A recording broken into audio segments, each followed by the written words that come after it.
Okay. All right. So my name's Matt Moore, and I've kind of been working in the knowledge management area for about 20 years in the public, the private sector. What I want to talk about are three interrelated but distinct concepts from the perspective of organizational effectiveness. And those three things are knowledge, ignorance, and stupidity. Right? And I'll start with some definitions, but I want to keep those short and sharp. Then I want to talk about how organizations might manage each of these better, with an emphasis on the last two. And I'm going to end with some job ads, people that are looking for work. Okay? So the first area is knowledge, right? Define knowledge is a painful exercise. Many hours of my life have been wasted by someone in some meeting saying brightly and enthusiastically, "Hi, I think we need to begin this by asking, what is knowledge?" Right? A long debate ensues. Right? Last year, the International Standards Organization released ISO 30401, the first international knowledge management standard, and it says, right, in its definitions section, there are diverse views on the scope covered within knowledge, which is a polite way of saying that no one can agree on what it is, but that we kind of have to start somewhere, right? Now, knowledge is described by philosophers as justified true belief, but philosophers do not run knowledge management programs. If you define knowledge by what corporate knowledge management programs manage, then knowledge ends up being intellectual property, documents, data, conversations, personal know-how, and social capital, right? So we've started on one side with things that are quite clearly defined and may even have a legally defined existence, all the way through to things that are a bit fuzzier, but still important, right? Harder to define, but still matter. Now, the management of these things is necessary, and people generally agree that it's better to manage them well rather than poorly. However, these things are not generally seen as worth spending much money on. Efforts come and go, budgets are put forward and then cut, and pretty much knowledge management is pronounced dead every other year, right? Now, that may prove that knowledge isn't valuable, or rather formal programs to manage knowledge are already perceived as being valuable. They're also subject to trends. At the moment, the big trend is towards knowledge management by machine. So that's artificial intelligence and robotic automation. And we'll come back to those in a moment when we're talking about ignorance. So there are still a few knowledge managers out there. There are many more people working with knowledge who may not have that particular title. But there is a thing called knowledge management, and you do see roles called knowledge manager advertised online, in Seek, LinkedIn, etc. You don't necessarily see roles for ignorance management advertised, and yet, arguably, ignorance is more important for organizations, right? Ignorance is generally where the biggest risks for them are, and also the biggest opportunities are, right? But if defining knowledge is hard, then defining ignorance is even harder still, right? It's sometimes assumed to be merely the absence of knowledge. And such labels also tend to label, such models also tend to label ignorance as kind of a wholly bad thing. It's something you should completely avoid. The notion that you might seek to maintain or even create ignorance is an alien one. Now, a step further that people use, so people might remember back to to Donald Rumsfeld when he was the US Secretary of Defense. So he popularized what many people have now called the Rumsfeld matrix, which is known unknowns, known unknowns, unknown knowns, and unknown unknowns, right? So when people start to talk about ignorance, you sometimes see them invoking the Rumsfeld matrix, right? And then a further step still, now that's to invoke a complex framework like Michael Smithson's, which I'm just now going to share with you because Michael isn't here to do it himself. Okay, so it looks like this, right? You can download this from the ANU website. Michael's also got a couple of books. There's even a MOOC course, right, which will explain this in more detail. But what Michael is trying to do here is to tease out the fact that ignorance is potentially many things. So there's the idea of things being irrelevant, being untopical, right? Or even taboo, so people won't talk about them, versus things that are considered in error. So where there is distortion, and again, there are different kinds of distortion, where there's incompleteness, right? Where there's uncertainty, there's ambiguity, where something might not be there, or where there's vagueness, where things might be fuzzy or not. Now, there's a few things to note about this model. The first thing is, right, some of these things are bad. When we talk about error, we generally view that as being a bad thing, but not all of these things are bad, right? Some of these things actually highlight the potential for opportunities. Okay, so I'm just going to stop sharing that, but we may come back to that later. Okay, so ignorance is not simply the mirror image of knowledge or its absence, but we're probably going to need different ways of exploring, understanding, and harnessing it. So I want to briefly sketch out the kinds of activities that an ignorance manager might undertake. And what follows is heavily influenced not just by Michael Smithson, but also by UK academics such as John Israelides and Joanne Roberts. And I'll post some links to some of their articles afterwards as well, because they're very much trying to find their way in this area as well. And also, I think it's worth noting Patrick Lamb has also given ignorance management some thought as well. And he was going to be here this evening, but unfortunately couldn't make it. Right, so first of all, no one is ever going to create a role called ignorance manager. The branding just isn't right. And if you did get funding for such a role and advertise it, what kind of lunatic would take it up? But kind of humor me here. What would such a role do? And what existing roles might overlap with it, support it, or leverage it?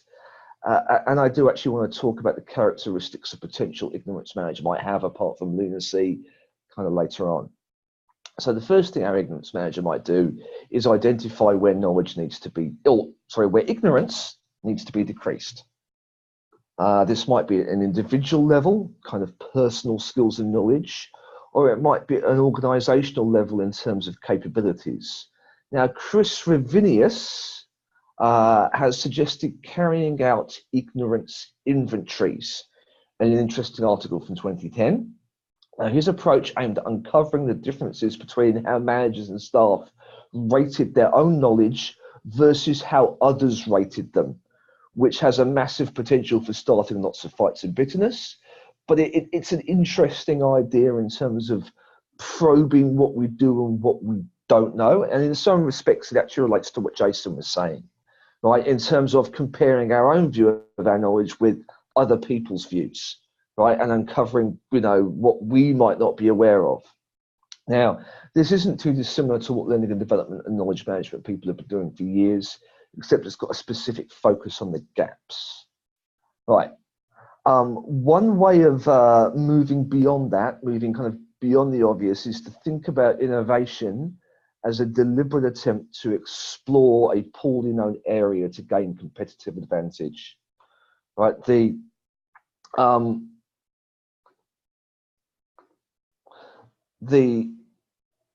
whole model of the lean startup, so popularized in a book by Eric Ries, is to ensure that you are constantly learning by doing and doing by learning. Each iteration of a product should aim not only to introduce a new incremental functionality, but also to reduce ignorance. And in some respects, entrepreneurs can be seen as people in the business of ignorance arbitrage.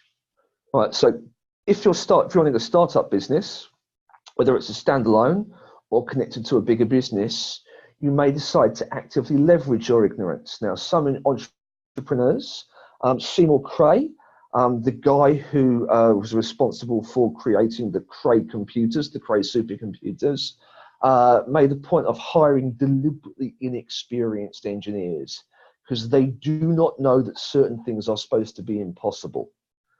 Now, some attempts at doing the impossible will end in failure because some things actually are impossible, but others will succeed, right? And I think sometimes the focus of knowledge management can fall too far towards the blind repetition of best practices, which often really aren't best. They're just good or common practices. They're what everybody else does. And this focus on best practices can be counterbalanced by a focus on ignorance. One thing that organizations are bad at, as I was sort of saying earlier on, is conscious forgetting. And this is kind of different to unconscious forgetting. That's just simply losing the documents or firing a bunch of people without realizing that they are needed and have rare abilities. Conscious forgetting is deciding that a capability is no longer necessary. And conscious forgetting typically involves keeping some memory of that past capability somewhere in a form where it can be retrieved. Right. Another source of ignorance is bias. Now, Jason, this is quite easy for me now because Jason's given you quite a lengthy explanation of what bias is. I want to be a bit careful because when I talk to people, they seem to automatically associate it with ideas of racism and sexism. But in engineering, it simply means a systematic error, right? And bias can be caused by individual and collective prejudices, but it can also be caused by data, systems, and processes. A really banal source of bias is data collected when people fill out forms. People tend to use the default option, or if there isn't one, they use the first option on the list. You know, I've seen sales systems where like a stupid amount of sales are accounted for by one territory because that's the first drop down on the menu, right? And people go, oh, these people are amazing at selling. No, it's just because that's the first drop down option, right? So this means that you can get really weird results if you are not aware of the design that's actually got into your data collection, and that can lead to bad decisions. So my question is there anyone whose job it is to walk around the organization and look for systematic errors? Some kind of cognitive internal auditor, right? And this role is going to become more important as we use artificial intelligence and machine learning. If these tools are built on incomplete or dirty data, and many of them are, then they will yield biased results. We tend to think of machines as being wholly rational and correct, but they are absolutely susceptible to bias, and the assumption that they can, that they aren't, can lead us to some major problems. Finally, there are some things that ignorance managers need to keep people ignorant of. Okay, so maintaining the privacy of employees, customers, citizens, suppliers is now a big deal. Some of you may have heard of GDPR. Marriott and British Airways have certainly heard of GDPR after receiving absolutely enormous fines. So keeping information secure, private, and secret, keeping people deliberately ignorant about certain things is not going to get easier, and it's going to get more important. All right, so those are some things that an ignorance manager may cover. And now I want to briefly talk about stupidity. Now, stupidity is not the same as ignorance. Italian economist Carlo Cipolla identified 4 types of person. The intelligent benefit themselves and others. The helpless benefit others, but not themselves. Bandits benefit themselves and not others, and then the stupid ruin it for everyone and themselves. And he went off to formulate some laws of stupidity. Always and inevitably, everyone underestimates the number of stupid individuals in circulation. The probability that a certain person will be stupid is independent of any other characteristics of that person.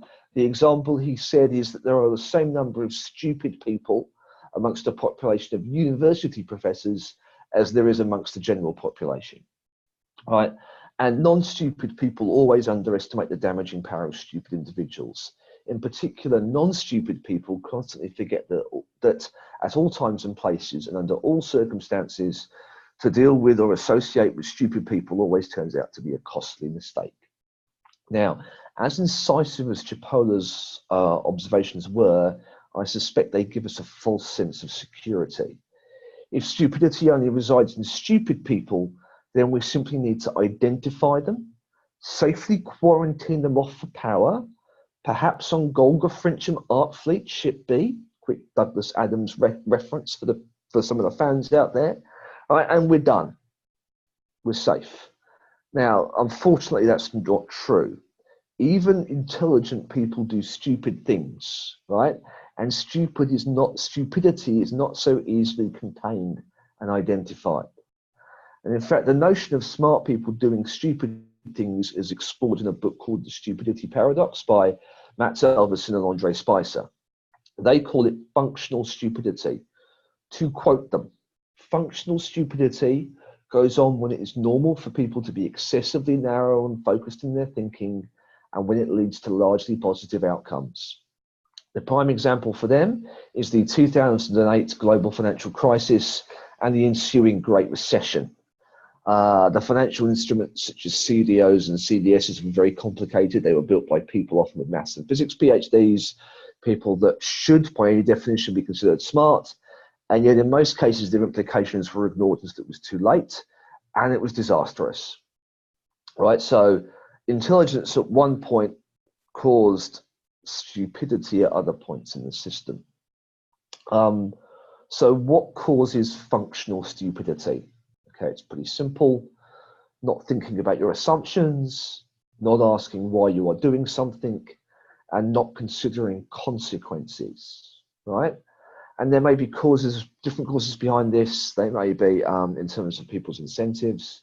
They may be in terms of people's intellectual blinders. Again, the example that Jason gave from Kahneman about people missing or estimating how long it was going to take them to create these textbooks versus somebody who had actually done it.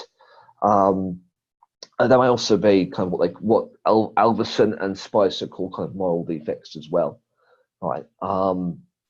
So what do we do about this? How do we tame functional stupidity? Alverson and Spicer say at the individual level, we should reflect, engage in critical thinking, and consider killing off our own stupidities. It requires work on cultural and collective norms. It requires the use of structural arrangements to undermine functional stupidity. Anti-stupidity work needs to be done with finesse and feeling. So it's not just a personal issue, it's a structural one. And some of the specific solutions that Alverson and Spicer recommend are actually quite familiar to knowledge managers. They talk about pre-mortems, post-mortems, devil's advocates, getting insights from newcomers, outsiders, and critics, and the importance for individuals to have reflective routines. These are all about trying to introduce diversity into thinking and doing habits. Now, if there's one role less likely to be appointed than an ignorance manager, it's a stupidity manager, but let's just kind of roll with it for a bit. It would likely be another version of the cognitive internal auditor that I mentioned. Now, it might be more of an in and out consulting type gig than somebody full-time. It might even be an external auditor. You might have to get an annual certification that you've tried to root out stupidity.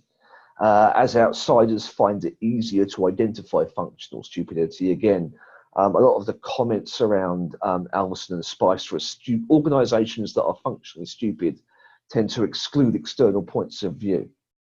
Now, it's also important to note that stupidity is likely to emerge at particular points in the economic cycle or an organization's growth, typically when things have been successful for a while and everyone assumes that the success will go on forever. If you keep making money, you can afford to do stupid things. Personally, I think Bitcoin and cryptocurrency are a crystal clear example of this. Your opinion may differ. We also seem to be replaying parts of the 2000 dot-com crash right now, with companies with no real path to profitability being given 11-figure valuations. But again, it's just my opinion. Right, so what sort of people would make good ignorance managers or good stupidity managers, assuming such a role exists? Okay, so people that are comfortable with ambiguity, because many forms of ignorance are inherently ambiguous. People whose sense of self is not dependent on their expertise or technical mastery, because they will be more open to challenge and to challenging others. People who feel comfortable speaking truth to power, and people that have a realistic expectation of human beings' strengths and weaknesses. So I suppose one question I put out there is, does anybody on the call feel they would be up for one of these jobs? And that's kind of all I've got to say for now. Thank you.